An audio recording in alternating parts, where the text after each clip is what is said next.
Hello, everybody, and welcome back to Two Shores, One Story. I'm your host, Matthew. How are you doing? I am great. I'm currently enjoying my Bon Odori Yasumi. So I have the 10th, 11th, 12th, 13th off. The 11th, is actually Mountain Day.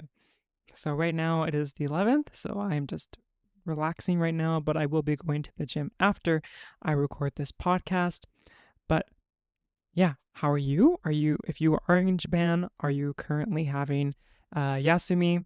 If you are in Canada, I'm not too sure if there's anything particularly happening around this time, but I hope you are having a restful day and that your work is not too busy.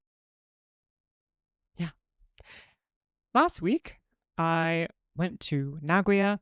I think I talked about it last episode, but I went to Nagoya to take the business Japanese test. So today I wanted to talk about that experience and kind of everything that happened before that. If anyone's interested in taking the business Japanese test, because I've never really heard about it.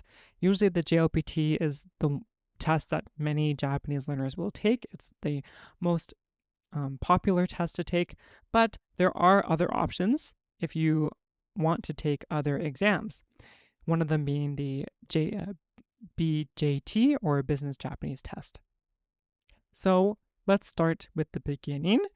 The Business Japanese Test is a test that mainly focuses on business languages and, the business language and context surrounding that. So instead of reading like different types of stuff, like in the JLPT, at least for the N1, you'll be reading maybe some animal reports, you'll be reading figurative speech, that kind of stuff.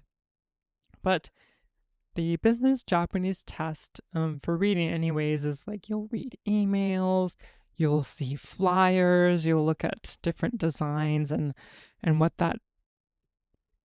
what occurs in those designs.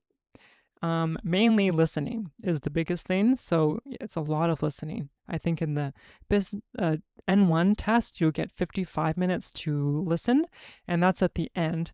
But for the BJT, listening is a huge aspect. So you'll be listening for 2 parts out of the 3. So that's a lot of listening. And the test is about 2 hours. I started at 10 and ended around 11:56, but I think I had until 12:15 to do the test. So yeah, it's kind of an interesting process. The nice thing about this test is that you can take it at any point, at least for your first test. After you take it, you have to wait 3 months to take it again. But that's the nice thing is the JLPT is only the first Saturday for July and December, so you have to wait until those days.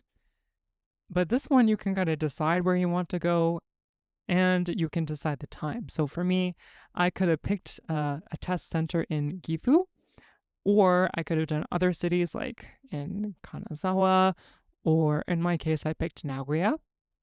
So it's kind of nice to have the options. I think that was nice. And I think to take this test, it was around 8,000 yen. I think for the JLPT, it's maybe similar to that, maybe a little bit cheaper, maybe 7,000 yen. And if you are a JET participant, you won't get reimbursed for the BJT. But if you do take the JLPT, I think if you pass the first time, you can get reimbursed. If you take the same test again, then you will not. But that's something to take into consideration. If you are certain that you'll pass the test and you want money back, then maybe not taking the BJT is a good idea. There's so many acronyms going on. But yeah, I just made an account. You have to make some questions, and then you can pick the date and that kind of stuff, and then you just sign up. And really, it's only emails. You don't have to get a voucher. You don't have to wait for anything.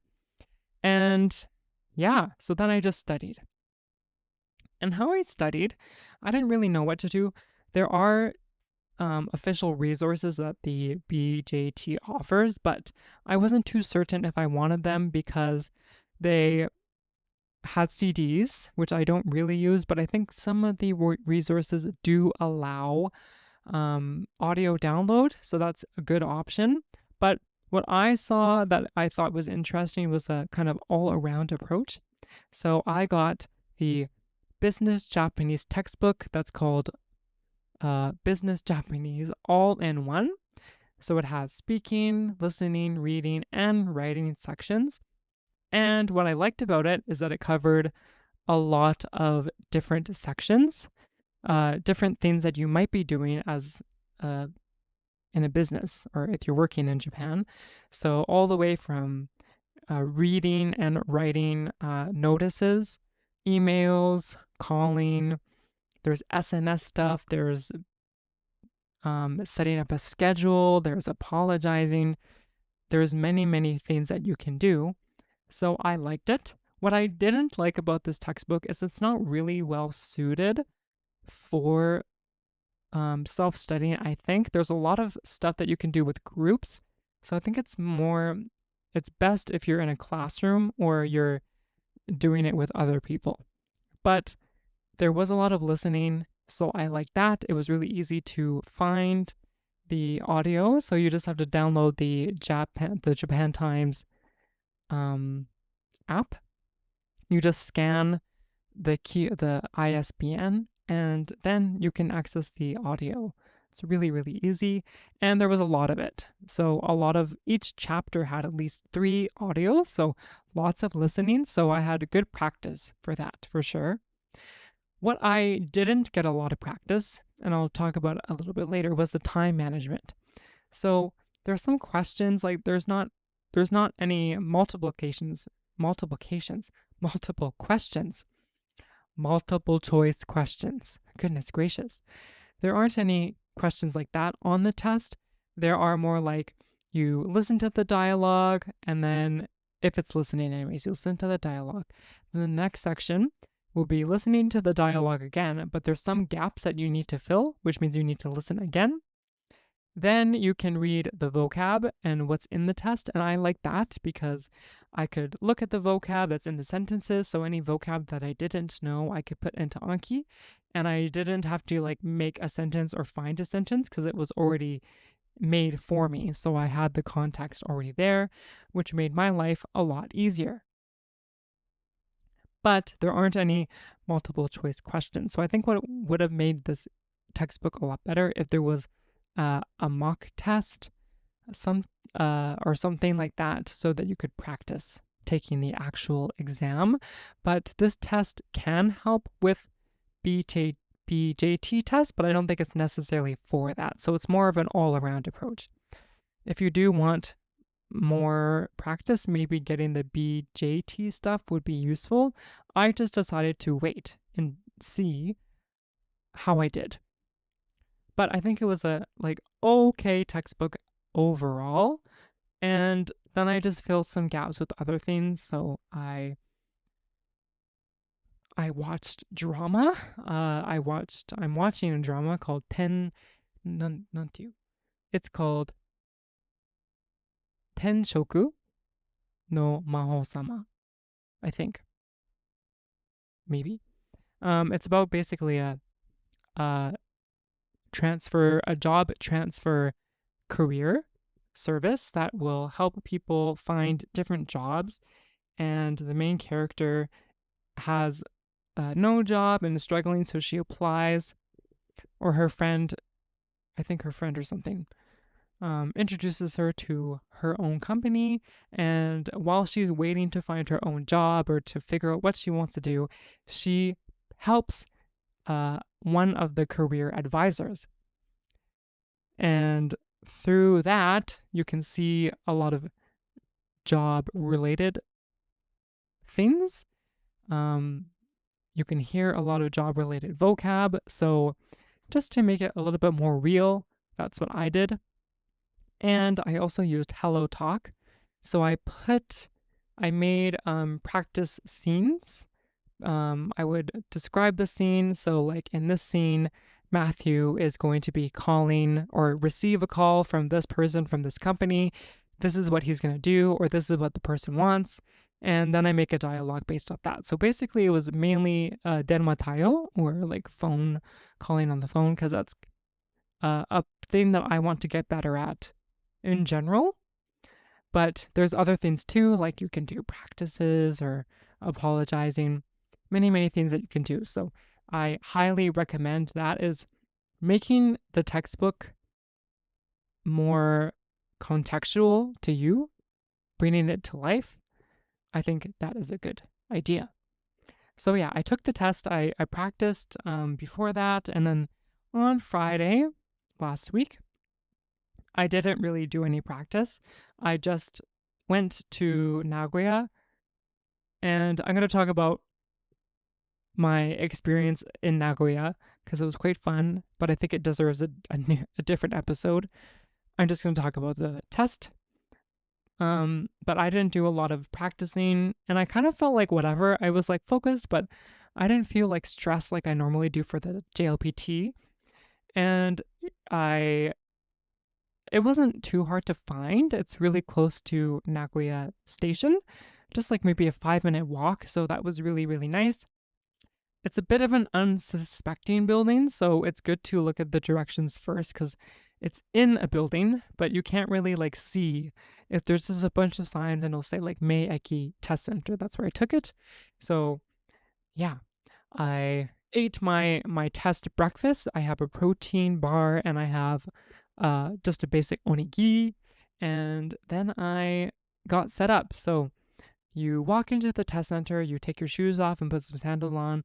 Then they give you a clipboard to put your information down, and you bring that back. And then you get a whiteboard and just some information about your desk. You put all your belongings, including phone, watch. You can bring a handkerchief, but you can't bring your phone or other things. So you put those in a locker. That's what I want to say. My suggestion is to bring a Kleenex or a handkerchief because I thought I could erase my whiteboard with my clothing. I had like a denim shirt on over my white shirt, but I could not erase the whiteboard. You can also call them to exchange your whiteboard. So there's like a little button on your desk. And I was thinking of doing that, but for the last section, you really didn't need to use your whiteboard. So I was okay in the end, but that was a little bit stressful. But yeah, they do some explanation and then they will bring you they'll say, for those taking the BJT, please come. And then you just get seated and you put in your password, which they have already done. Or you don't even have to put a password, sorry. You just select your name and then you can get started. It's really easy to get started. And it's nice because the JLPT, you get like a preamble and it takes like 15 minutes to start the test. And I just get stressed about that. But with this one, you just get started.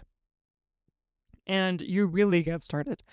I was doing okay. Like the first section is listening. The first section 1 of part 1 is really easy. You just have to look at a picture and describe what's happening. So there's no reason to not get any of those answers incorrect.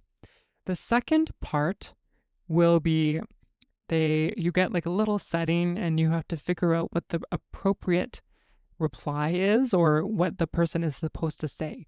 Now, with this one, I had a little bit of trouble because I think for the third or second question, I don't remember exactly what it was, but I was thinking one or the other and I was thinking about it, but then it switched. The question went on and I was like, oh, wow. So I didn't realize how fast it was. And that's mainly, I didn't do any questions. I didn't do any practice. So if you're taking the test, just my advice is to at least select an answer because no answer is definitely a 0, but at least if you select an answer, you have a chance to get it right. So that was a bit unfortunate, but after that, I made sure to select every answer and I did okay. Just that little part. And the third section of that, the listening portion, I believe they will just talk about a lot of different things, and then they'll give you a question at the start, and then say that question again, and you just have to answer the question based off what they're talking about. So it may be like, what does this person do? Or what will this person do after the meeting? So you just have to listen to that. So I just wrote with my on the whiteboard that information. And that was part 1. Part 2 involves reading and listening. So you will look at pictures at the start. You will look at graphs and you'll listen. And I don't exactly remember what part 3 of that was, but it will be, maybe they'll look at a graph and they'll explain, they'll talk or something, and then you have to figure out a bunch of stuff. They might give you an agenda, and they might say, oh, I want to go to this time. What time does this person want to meet? So that's kind of that. And then the third section is all reading, and you only get 30 minutes to answer that section. And the start is mainly a JLPT grammar thing. So you'll just get different grammar and vocab, and you just have to select what goes into the blank. The second one is, I don't remember exactly, but maybe part 3 will be reading. And that was hard because you don't get a lot of time. And you'll get an email and you have to figure out what's happening. So I tried my best. And I answered each question, and then I had enough time to go back to the questions I wasn't too sure about, which was good. But yeah, and then you're done. It's a really quick test. And the nice thing about this test too is once you finish, you know your score. So I immediately knew my score. I didn't feel too happy about it at the start. Then they give you paper with your score and information if you want it to be authenticated. And that's it. That's the test. So I got a score of 410, and I wasn't too happy about that score. But what 410 means is I am a J3, but almost J2. A J2 is 420, and I just needed 10 more points to get that. And I searched, what does 410 mean on Google, and it is equivalent of N2. So that's really good because I don't have N2 equivalent. So that's good. And I am thinking of taking the test again. I know what to do. I might, get more help on certain things by a tutor perhaps. But it's not a stressful test. You don't really have time to stress out. You just have to listen. And you get to have headphones the whole time. So it's pretty easy to focus. You can turn up the volume if other people are being loud or whatever. So overall, I had a good experience about taking the BJT. It was a really good test. And I wasn't too happy with my mark at the start, but after talking to friends, it was good. But I have room to improve, and I'm excited to go forward with that. So if I take the BJT again, I will let you know. But for anyone who's interested, I hope that this episode was interesting. I hope I gave you a little sense of what is happening. If you are interested in taking the BJT, you can do practice tests. There are sample questions, maybe 2 or 3, so you can kind of get an idea of what the test is. If you want to get better at business language, I think it's a great test to do. It's really fun. I think a lot of foreigners don't like to do business-related language, especially Keigo. I myself like Keigo. I think it's a really cool part of Japanese. At least now, when I first started, I did not like it. But if you're interested in going forward in a career maybe, or you just want to see where you're at, maybe you're wanting to do a test or something in between JLPT, you have time, you want to keep on your momentum, I think it's a great idea to take the BJT. I think it's a good test. So anyways, I think I will leave that here. Next week, I want to talk about my Nagoya trip, and maybe I will also talk about Bon Odori. because I will be doing that this week as well. I'm going to finally wear my yukata, and I'm very excited to tell you about how that goes next week. But until then, I will see you later.